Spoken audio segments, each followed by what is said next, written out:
All right, everybody, what is up? And welcome back in another preview edition of GC Live. Of course, previewing South Carolina versus Alabama this weekend, right down the road from where we are right now at Williams-Brice Stadium, 3:30 kickoff, ABC. We are live here in the Vista. BP Skinner Clothiers, 1003A Gervais Street. If you are looking for your game day fit, if you have a big event coming up, if you have a wedding you're either in or attending, hit up Clint. Promise you, going to take great care of you and make sure you are one of the best dressed people at Williams-Brice Stadium here on Saturday and beyond from that. Again, we're right here in the heart of the Vista. As always, this show presented by our guy, Clint Hammond, CMG Home Loans, ClintHammond.com, 803-422-6797. You see above our heads every single time. NMLS number 71597 is the way you can hit up Clint. Again, that phone number, 803-422-6797. If you need more information, go to ClintHammond.com. If you're in the market for a home, or if you're renting and just wanting to take that step up to home ownership, or maybe even get into the investing life, Clint will walk you through that entire process, just like he did for me and my wife. And we'll tell you also, before we dive into the game, about our friends over at Ferry Chevrolet, F-A-I-R-E-Y, ferrychevrolet.com. We tell you about them all the time. Started right here in the Palmetto State in St. Matthews back in 1926. Still going strong with honesty, integrity, and a handshake. Fourth-generation dealer, Joseph Ferry, leading the great team over there. So if you're a South Carolina fan who's looking for a new or used vehicle, go check them out, ferrychevrolet.com. You can give them a call, 803-937-4531. Wes, did you know it's truck month at Ferry Chevrolet? I was unaware. Well, you know now. Go to ferrychevrolet.com. You can get more info. Proudly serving their customers since 1926. Make sure you go check them out. Carolyn, Chris is buying a truck. He just told me. So I said no such thing. Y'all have fun with that. She's probably listening. She might be. So that's what he told me. I don't know. No. Seriously, 100 years, that's amazing. Congrats to them. You do anything for 100 years. You're doing something right. So as always, all we ask, if you're in the market for whatever our great sponsors are in, hit them up, give them a chance to earn your business. All right, dude, South Carolina, Alabama. Let's dive into it. It is what it is. South Carolina, as we knew, not favored in this game, a little under a 2-touchdown underdog. I don't know about you, man. That was that's kind of what I thought, I expected. Yep, Nobody's shocked to hear that number. And, this is a game where, frankly, and I don't think anybody in that building at, the ops building is thinking this way. They go into every game thinking they're going to win. But from the outside here, you're looking at this game saying, maybe you need some help along the way. Maybe you need Alabama to have a little bit of a letdown. They've been playing top 25 teams for like a month now. One thing with Kalen DeBoer's teams over the years, and this goes back to his time at Washington, they perform very, very well in those big-time matchups. When it's this is a game that can define your season type matchup, they're actually, I think, like undefeated just about with him as a coach. And on the other side, dude, they have had some letdown moments. They've had moments where they've been double-digit favorites and lost games. And so, I think certainly you may need for Alabama to have a little bit of that letdown. But, however, let's keep this about South Carolina to an extent. You need to go find something. You're going to have to play well enough to make it matter. This is an Alabama defense. It's not a Nick Saban defense. We'll get into their offense. It's not a Nick Saban offense either. But it's not like a run the football, stop the run type team like you traditionally think of with Alabama. There are some things you can take advantage of with this Alabama defense. However, the question is, can you run the ball through South Carolina a little bit closer to maybe the way we saw it for a good bit of that LSU game, or does it look a little bit more like the way it has a lot of other times this season, or the way it did last week against Oklahoma, where you really could not consistently get the running game going? And this is an Alabama offense, man. They're about as good as anybody in the country is. It's keeping pressure on you. So the South Carolina offense is going to have to convert some third downs. It's going to have to stay on the field. it's going to have to give their defense a chance. Like this is not a game, even if you're not scoring, you're going to have to be able to move the football and let the clock run, not just put that defense right back on the field the way we saw too many times this past week. Yeah, 3-and-out, punt, field position. That is a really bad recipe. And so, look, you're going to have to do both, honestly, too, though, Wes, because you don't want to have a lot of empty drives offensively here. And when I say empty drives, I don't just mean from a point standpoint. I mean, you can't go 3-and-out constantly. Imagine start at the 25-yard line, gain 6 yards, 3rd and 4. You're on the, already bad at my math, 31-yard line, and you're punting. And even with a good punt, Bama's going to have pretty good starting field position for an offense that, as you pointed out, has been one of the best in the country. Ty Simpson, that's where you have to start with this thing, right? It's fascinating. I think people forget how highly rated he was. I mean, he was a 5-star quarterback who's not only very physically talented, but the son of a coach, Jason Simpson, has been at UT Martin for years and years now.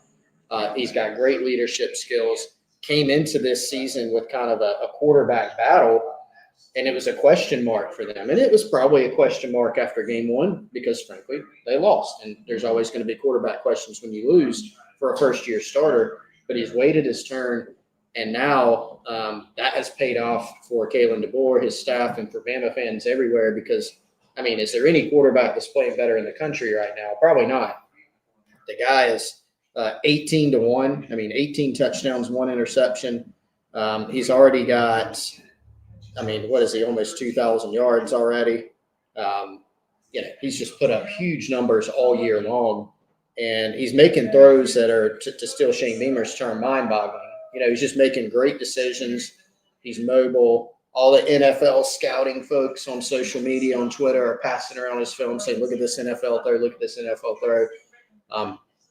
They've got a more pro-style, quote-unquote, type offense. They'll do some different things within it. But their receiving core is really, really good, too. So it's a tough test. And the reason that I say that is, to go back to your point, not only do you need to not come away with empty possessions if you're South Carolina, but you're also going to have to score some points in this game. This cannot be a game where you exit the game and say, oh, well, Carolina moved the football, but they didn't come away with points. We're going to have to play that game where you assign a point total of what does South Carolina have to get to have a chance to win this game. This is not a Bama offense, barring something totally crazy, that you can just count on shutting down offensively or even really, really limiting from a point standpoint. They're going to get their points. They're going to move the football. Last week, we assigned the number 24 to the game. Yeah. And I actually feel pretty good about that call. There was a late safety that made it 26 for Alabama. But, if you had scored 24, you're in that game at least. And it would have played out potentially differently from that point forward. But that was a good number to put on it. I think the number grows a good bit beyond that. Because even looking back, man, with what you saw from those teams on paper, 24 was kind of the high end.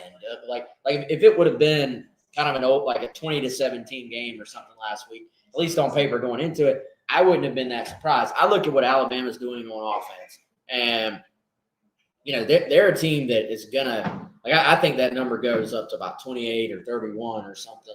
If you're talking kind of round football numbers in terms of what you would have to feel good about for South Carolina, does that mean scoring a special teams touchdown? Does that really, to me, can you do what Alabama has done to everybody else and turn them over in the red zone a little bit and take away some of those scoring opportunities that we know that they're going to have?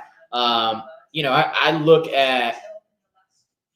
at their offense, and Ty Simpson is right now the poster child for you don't have to go play as a freshman. You don't have to just get thrown to the wolves. You don't have to go out there and do it right off the bat. This is a redshirt junior. He has waited his turn. And a lot of us, myself included, are maybe thinking in the back of our minds, all right, is this going to be like a game manager type guy? He does manage the game exceptionally well. He does. But he also adds in the ability to throw those NFL throws that Shane Beamer's talking about. But watch on Saturday. And this is I kind of like. You ever listen to Greg McElroy's podcast? Yeah, every now and then. Yeah. He does like 3 questions for a game, and it's more like, all right, can this team do that? And can South Carolina stay in this game enough on the field that the crowd stays in the game off the field and stays a factor?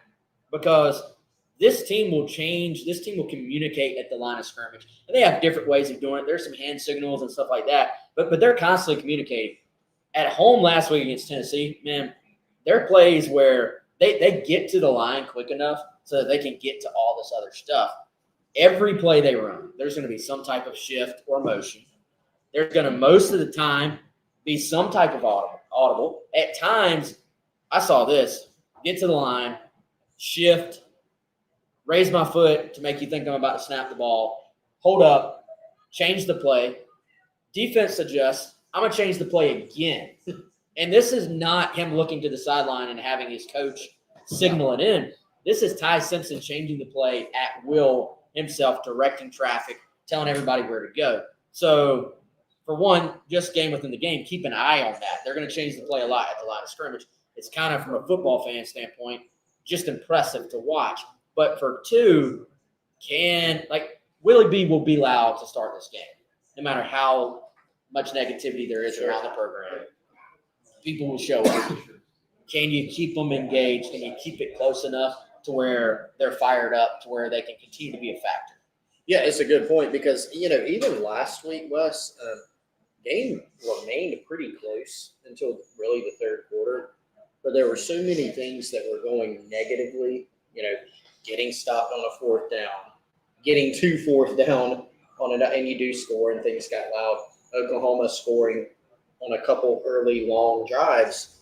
The crowd, frankly, you look up pretty early in that game and they're not as engaged in it, and I think part of that, and look, a lot of that has built, right? Because there's a feeling inevitably when you're not moving the ball, when you're not scoring points offensively, it hasn't been just a one-game thing. So then people start to go into the mode, and rightfully so. Here we go again on offense type of thing. And look, that is one of the advantages if you're a home team, especially for South Carolina at Williams-Brice. It has been so many points and advantage for them, not only under Shane Beamer, but for other coaches too. You need to be able to have it stay an advantage. But quite frankly, a lot of that, it's just the nature of fandom. That's going to come down to how the team is actually performing. So can you do some good things early? Can you score early? Yeah. Can you match them early? Can you get a key defensive stop on 3rd down? I think that's going to be key in this one. Well, can you execute on offense? And this may sound like I'm just being very broad. I promise I'm not. Like, executing on offense may look different than against an Oklahoma than maybe another team, right? And what I mean by that is Alabama's defense, like, there's some room to operate here. There's some yardage to be had here. And, you even can look at the numbers and on the surface for Alabama, say, okay, they're actually still pretty good on defense. And obviously they're talented. They're still Alabama. But, Chris, you sort this thing out, they're giving up. Alabama's defense is 5.36 yards per play. And that actually is a pretty astronomical number for an Alabama defense. That is 13th of the 16 teams in the SEC. You're like, well, how does that kind of square up with the fact that they've only lost one game this year? They got beat by Florida State, and they've won every game since against some really good teams, right?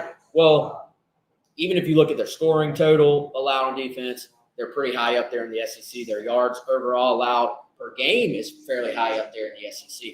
Well, they are so good time of possession on offense that they may allow that 5.36 yards per play, but they're not having to play as many plays on defense. So I say that to say, one, you're going to have to find a way to get off the field on 3rd downs defensively and keep Alabama from just time of possessioning you to death the way Missouri, the way Vanderbilt did earlier this year to South Carolina.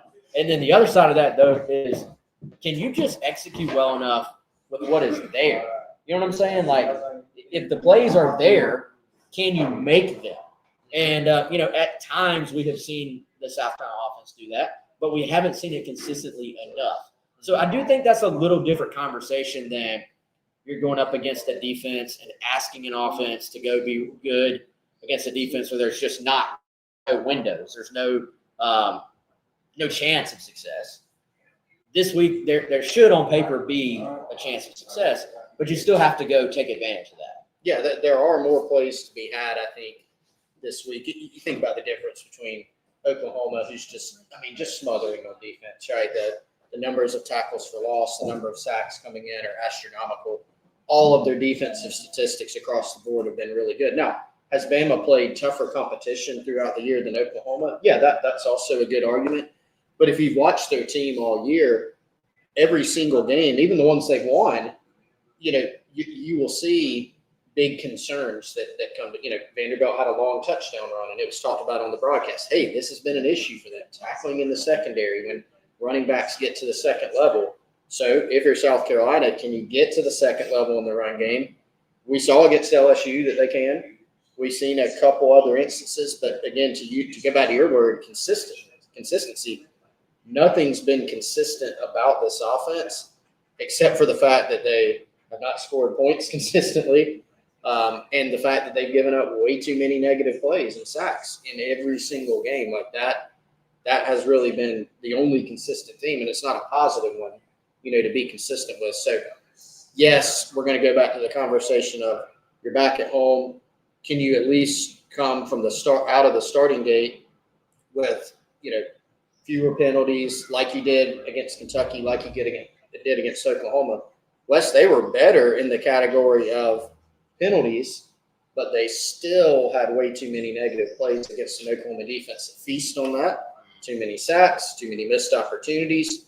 And while Alabama is not, I don't think, as good as Oklahoma defensively, they're still very talented and going to make you pay. So can Carolina stay ahead of the six and try to get some of those plays that may be there? Yeah, and I think going into the game last week, you were thinking, all right, you were hoping almost, I think if you're a South Carolina fan, maybe some of what Oklahoma did was feasting on some of the opponents on their schedule that weren't quite SEC caliber. Maybe maybe South Carolina as a defense can do the very same thing to Oklahoma because Oklahoma was surrendering so many tackles for loss. Not to go back to this game, but just for an example, like South Carolina gave up all those tackles for loss. Oklahoma had 3 on offense, so you weren't really able to force that game into a box where you're going, all right, you can win this game 24-17 or 24-20. It obviously didn't happen on either side if you were kind of looking at almost the blueprint. What is the blueprint for a South Carolina win?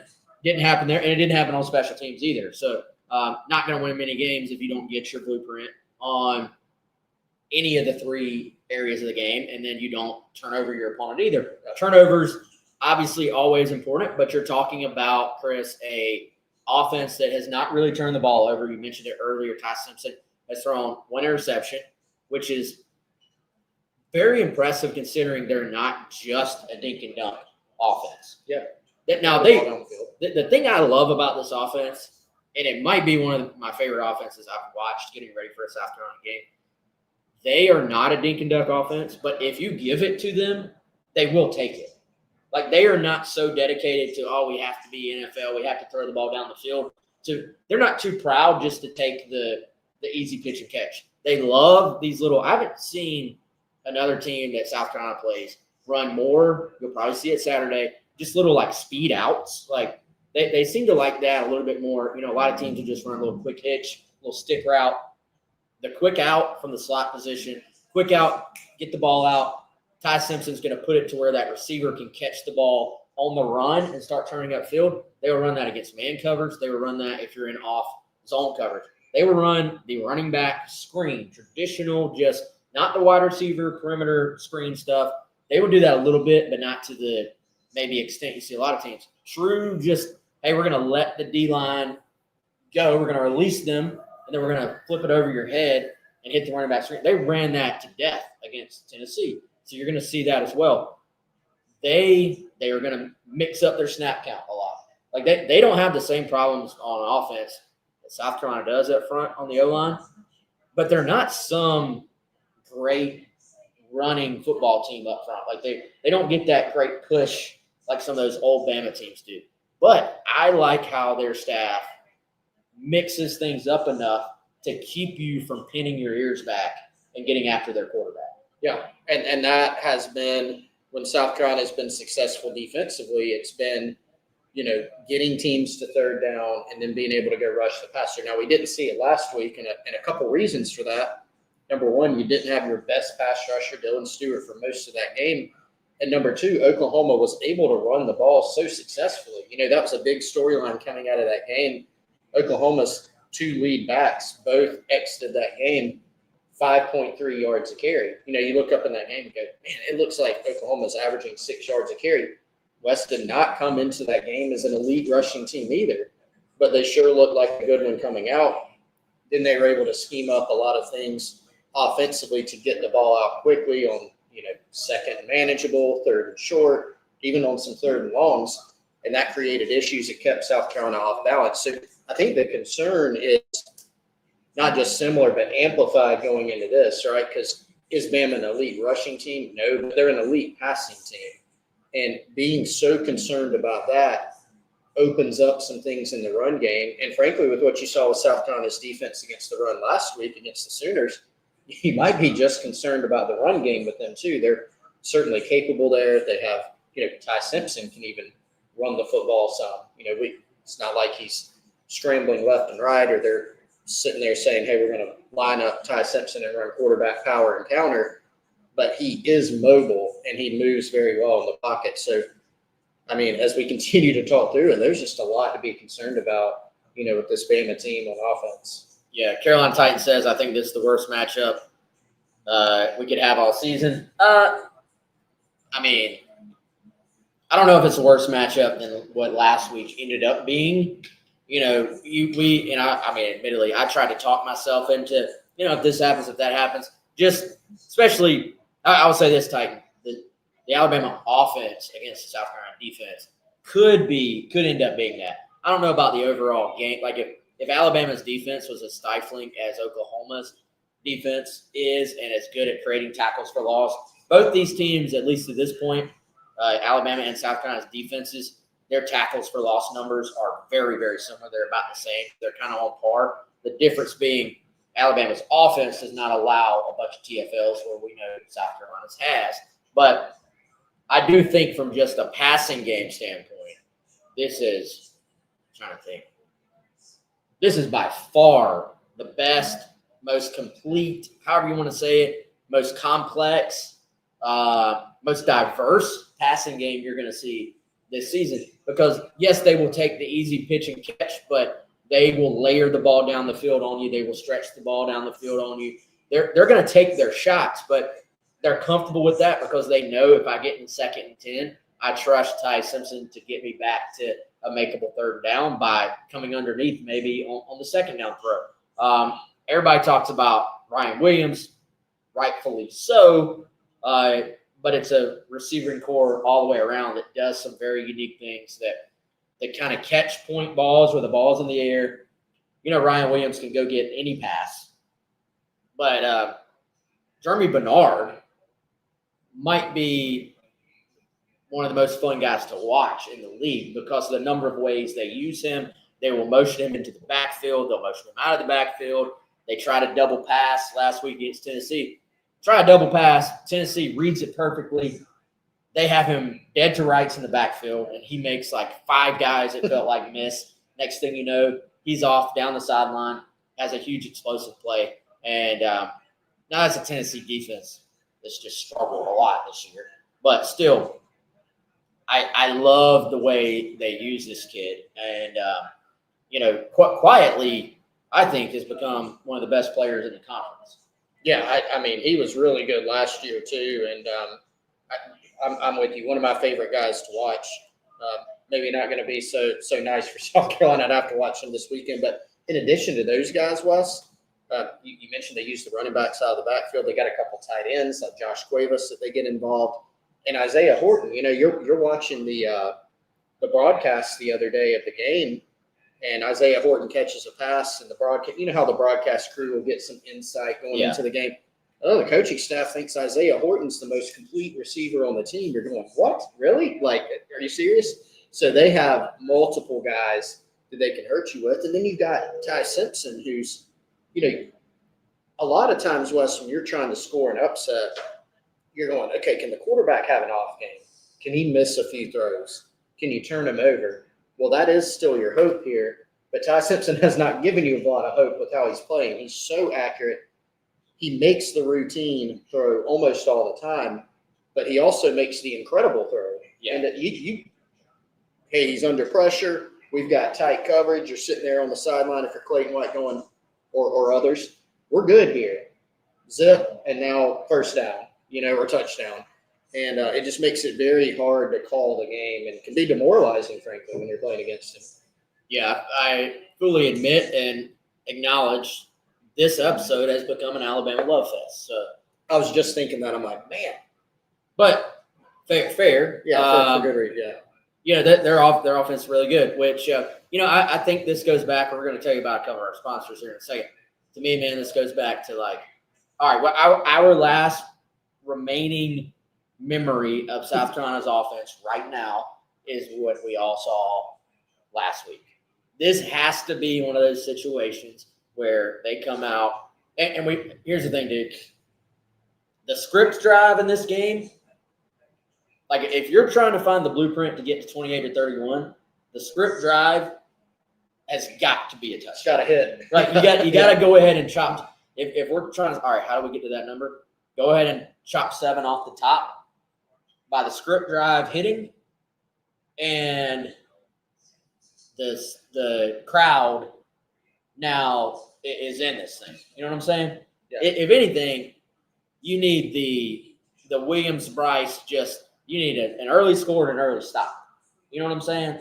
That would be the perfect storm to start this thing out. You got a long hill to climb even then.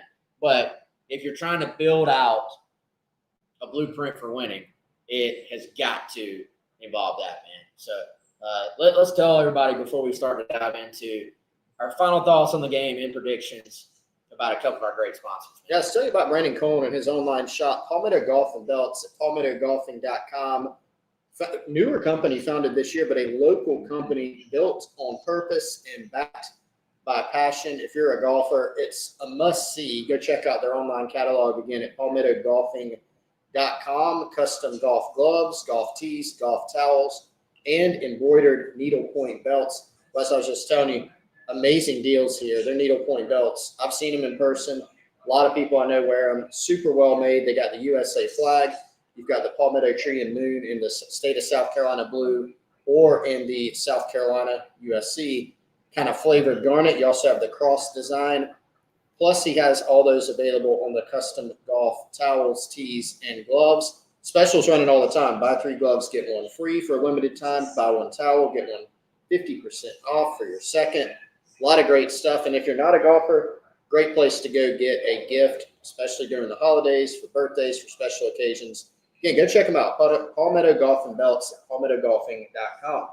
And also, let us tell you about our great new friends at Brunt Workwear. You see the logo right there on your screen if you're on the video version.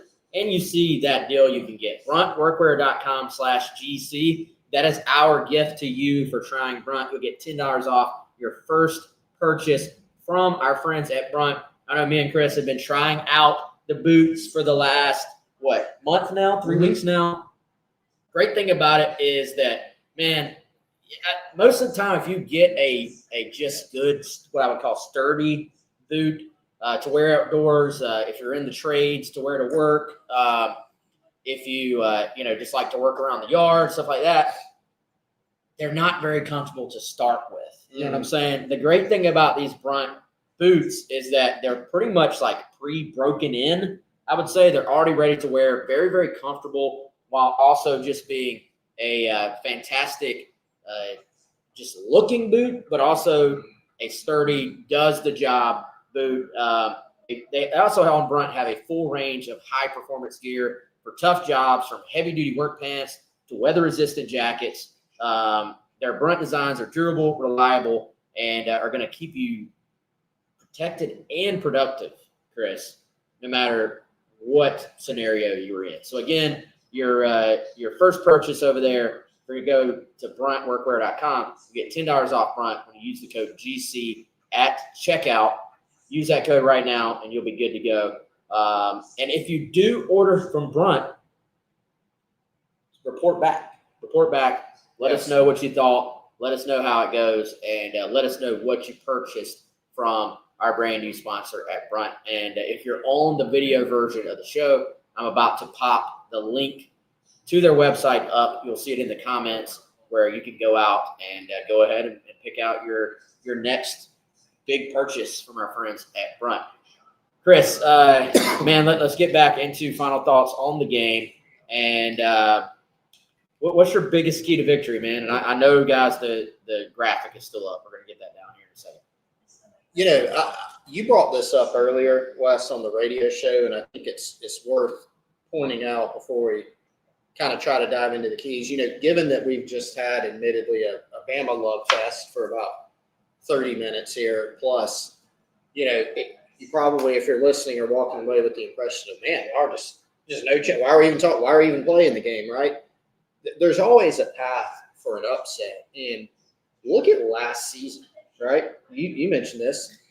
We had Tyler Google it. South Carolina was a 19-point underdog going to Tuscaloosa last year. And I went to that game. Let me tell you, nobody, despite the fact that Alabama just lost to Vandy, I think the week prior, nobody was sitting there going, yeah, Carolina's got a great shot here, right? That was a team that was, 3-2 at the time, but people felt like this is going to be a really tough path. And Carolina was certainly in striking distance throughout the game.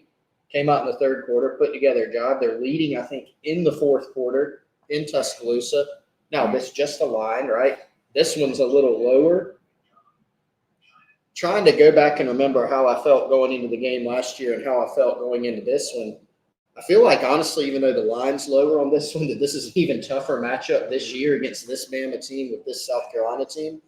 But if you're South Carolina, one of the reasons everybody's so frustrated is because you don't feel like you don't have the pieces, right? You're not going, there are no possible answers offensively.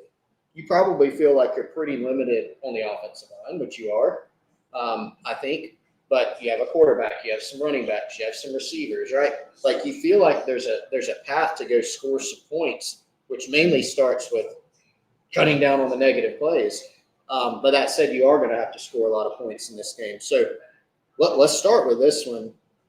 If South Carolina can move the ball, I still think it would be very helpful to create some explosive plays because Bama has shown some deficiencies there at times.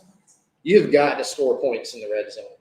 You know, when you get the ball on the right side of the field, we saw it against LSU. We saw it against Oklahoma. There have been too many instances of this team not cashing in, whether it's turning over on downs, missing a field goal, having to settle for a field goal, not scoring and not scoring enough. That has to be a huge key. If you get those opportunities to go back to your path of how do you get to that, 28 points or whatever, you're going to have to do that. You have got to cut down on negative plays. I hate to keep going back to that well, but until it gets fixed, it is a reality for this team. And if you're trying to think of maybe a third key, obviously you have to focus on something related to the Bama offense against South Carolina's defense. I think it's playing really well on first down and trying to get them into some second and third long situations. If they can hit a 12-yard pass on first down, if they can run for 7 yards on first down, it's going to be a really long day. Even if you get to second long, third long, we know Ty Simpson can make you pay, but you cannot get this team in second and short, third and short, or worse, not even get third down. That's going to make for a long day. So I think you got to play very well on first down if you're Carolina. Well, and I do think their O-line can be a little bit susceptible to they're not the typical Bama O-line is what I'm trying to say. They can be susceptible to the pass rush if you can get them in those situations. They can bust in the run game a little bit, and so you're going to have to take advantage of that. Chris, I think when you look at this group and you kind of going back to that blueprint, can you have a game where you don't have the pre-snap penalties like we saw, that you did not have last week or against Kentucky, while simultaneously run the ball like you did against LSU, while simultaneously maybe hitting a couple passes like you did against Missouri. A complete game on offense. on offense. Can all those things like just come together for a moment, and then the confidence builds from there? You know what I'm saying? The beauty of all of this is that we like to think everything is static, and just because something happened last week, it'll happen this week. I understand there's not really a whole lot of reason right now for confidence on the offense going out there and consistently converting enough to feel good about it. I understand it, and I agree, honestly. But the reason you're going to show up on Saturday is just to see, maybe this is the week, and can they put it together? How much of last week, and I'm not putting this on the injuries, but how much of last week compared to like the LSU outing was a combination of Oklahoma just being really good up front and kind of overwhelming you, along with offensive linemen dropping like flies, like 6 in total. Like, yeah, you had a lot of that pressure was up the middle. Like your guard spots, your center spot really got overwhelmed last week by Oklahoma. You should, I would think, get Shed Surratt back in there at left guard this week. We'll see if Nolan Hay has a role this week or how much they have to ease him back in. He's really not played a ton. Shed, actually, even for a true freshman, has kind of played a lot for you now. We saw them have to go to a true freshman in Demola Jitahoon in the second half at tackle. Very talented kid. I felt like he got kind of a little bit of welcome to SEC in the second half when they were just pinning their ears back and going after your quarterback. So can you get a little bit of incremental improvement there by getting your guys back healthy, getting them back in there? And before it gets twisted, I'm not saying all the problems up front have been on injuries. Right. But I'm saying if you already had problems and then you're moving down to the guys who didn't beat out the ones ahead of them, you're going to have even more problems. They're going to be amplified even more. So can the combination of Sean Elliott, combination of cutting down on some penalties with guys getting back in there fresh, the injury report this week so far, the Wednesday night one, looked pretty good for South Carolina. Probable is Nolan Hay. Probable is Monkel Goodwine. There was a questionable. Who was questionable? I'm blanking on it now. Out, so. Dylan Stewart is expected to play. He was not on the list. Pretty much all your other banged up guys that have been playing are good to go, I should say. So I think for South Carolina, getting back to somewhat close to full health, as you said, Casey Henry out probably for the season. But for South Carolina moving forward, is that something you can kind of lean on a little bit? Jatavius Shivers was questionable. That's right. At the club last week. So another offensive lineman, but not he's played some, but not one of your main guys. So yeah, I think it's a good point. It's a fair point because I know nobody wants to hear injuries, but that's probably the best distillation I've heard of this thing is if you're already struggling, you're already playing the nation's #1 defense, who absolutely feast on tackles for loss and sacks last week. And then you've got, we come into the game without 3 linemen. You get 3 more hurt. Now you're down 6 offensive linemen. It's hard to be like, well, things should be better under those circumstances. Yeah. They're not. So this is still going to be a significant challenge for South Carolina because these problems have been there all year. And you've got pockets and instances of success. You haven't had that complete game. That's why we're still sitting here going, well, can you piece together a little bit of Missouri passing game, LSU run game, Kentucky and Oklahoma, not procedural stuff? Can you patch all that together against a quality opponent? Until they do it, your answer may be no, and that's very fair. But that is what they're going to have to do. Yeah, no doubt. And we'll see what that looks like here Saturday afternoon at Williams-Brice Stadium. Another reason, man, it's important for you just to go compete. You don't even have to, for what I'm about to talk about, you don't even have to win this game, but go compete. The list of recruits that's going to be there, pretty nice list. You got Joshua Dobson, 5-star out of Catawba Ridge up in Fort Mill. One of the best prospects I've ever seen. Like, this guy is a stud. He's number 3 in the country in the latest Rivals rankings. And Chris is probably in the running for the number 1 spot at some point. Jaden Bryant, right down the road from Irmo, he continues to climb in the rankings. He's now number 11 according to Rivals. His teammate Nate Carson is supposed to be back. Seth Tillman on the list. I can't remember. South Point. I don't think Tillman was on the list. I was going to say that's Braylon Clark is from Charlotte. He's another guy that Rivals only has like in their individual rankings like 8 guys who are 5-stars, but that number will expand. Jaden Bryant, as you mentioned, he's actually in that range where if they had 32 5-stars, he would be a 5-star. Braylon Clark, the wide receiver out of Charlotte, is another one. A lot of commitments that are going to be on campus.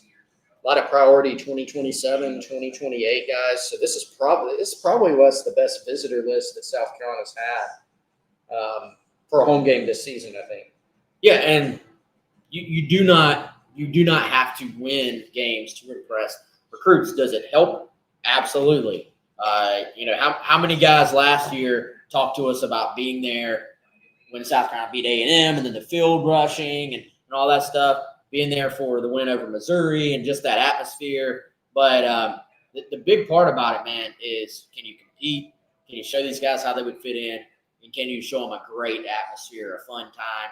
3:30 window is actually a pretty good window for visits. You don't quite have the night game atmosphere to start the game, but you do have the fact that it's kind of a little bit of an easier entry and exit. It's not super late after the game. It's not super early before the game. And you can just get a lot of guys into your place. So I think for them, go compete, man. Let's see. You're kind of a little bit up against the wall if you're South Carolina. Like, this is a time where you can't listen to all this outside noise, and you got to find a way to go compete and play well. I think it would be massive if they could really kind of break the spell on Ty Simpson and actually turn him over. Tennessee was close a couple times, but they had the one where the ball just like fluttered out of his hand, and I guess it got overturned. And Tennessee's actually a good offense, so maybe not the best explanation or example, but Tennessee really could have been in this game, but they turned the ball over too much. Had too many issues where they're in the red zone and don't do anything with it. Pick six in the red zone. Dude. That was a heck of a play by the Alabama kid, but you just cannot throw that ball. So I don't know if I've maybe boiled it down to one single key to victory. My key to victory is everything we've just talked about today. It all just has to come together. But the biggest one, not to be corny, but you gotta go believe, man. Like, you gotta not listen to all the outside noise of the people that are rightfully frustrated. I understand everybody's frustration. Tell you what, I'll give you one. It just came to me because we talked about it on the radio. You gotta find a way to get 16 back playing like 16. Mm-hmm. We talked about this earlier in the year. You got to give them a couple layups to start this game. It doesn't have to even be a short throw. I loved what game was that? Was that Kentucky or Vandy? One of the home games where they kind of just went play action down the seam right off the bat to start the game. And he said, let's just get him a throw where he's kind of knows what the read is, know what we're going to see on, from their defense more than likely, and just get him going, get him in the flow.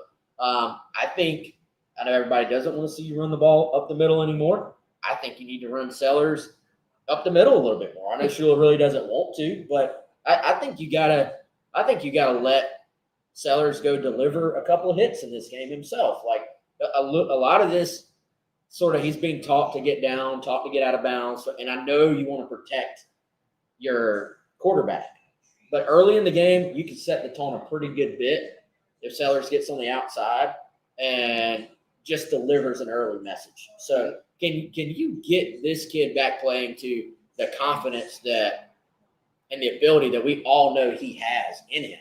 That's the thing. He's not necessarily just felt like I don't think he looks like he's completely comfortable with everything he's being asked to do. So can you put him back in that mindset, in that position to go make some plays for you?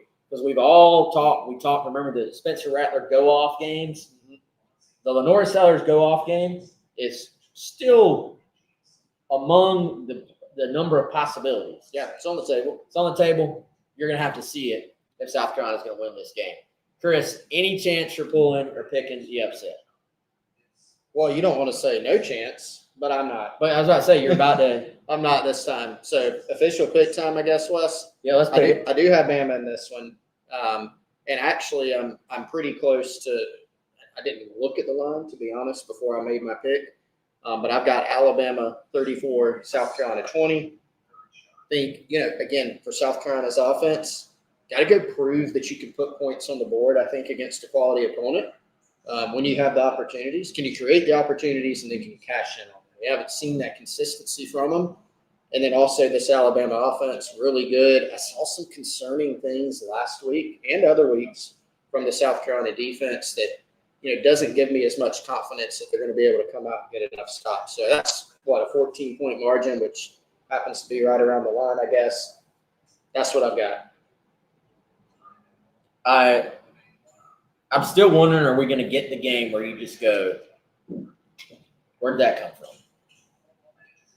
Are you going to keep pulling that lever? I said last week I was going to keep firing at it until I hit it, but also there is such thing as credibility, and we've kind of reached the point where I'm kind of like, I just got to see it. Yeah. So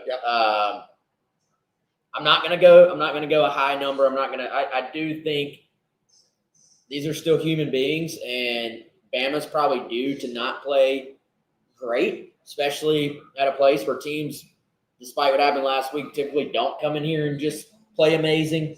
If the Gamecock fans can stay in this game, and South Carolina can give them something to cheer about early, it could end up being much tighter than anyone thinks. I'm gonna go Alabama 28, South Carolina 21. So okay. There you have it. Any closing thoughts? Nope. Done?